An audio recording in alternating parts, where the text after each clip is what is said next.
My entitled mother. Chapter 01.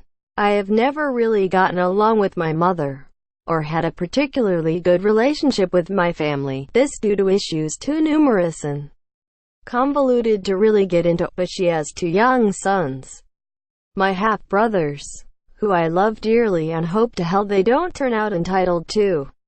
Until I found this subreddit. Thank you, Fresh. I never really had an accurate way to describe her. She is an EP.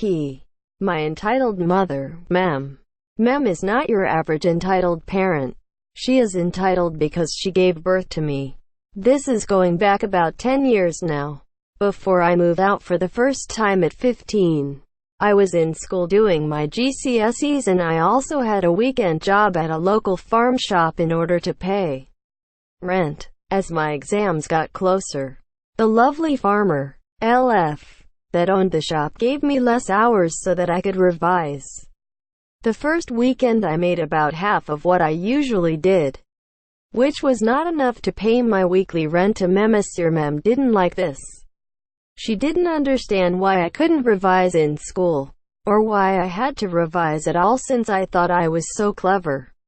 We came to a compromise, where I would work extra the following weekend in order to pay her what I owed plus the following week's rent, and in the meanwhile, my chores at home were doubled, and after my shifts that weekend, I was to babysit my baby brother so that she could go out and distress. Failure to comply meant being kicked out, something that had happened once before. I called LF to rearrange my shifts and beg for extra hours. But bless that tiny man's heart, he had already covered them all, knowing that I had an exam on the Monday. Terrified that I would come home to all of my belongings on the driveway again.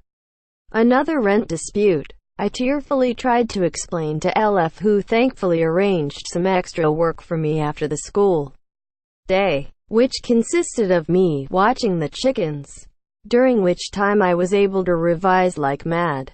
There are two kinds of people.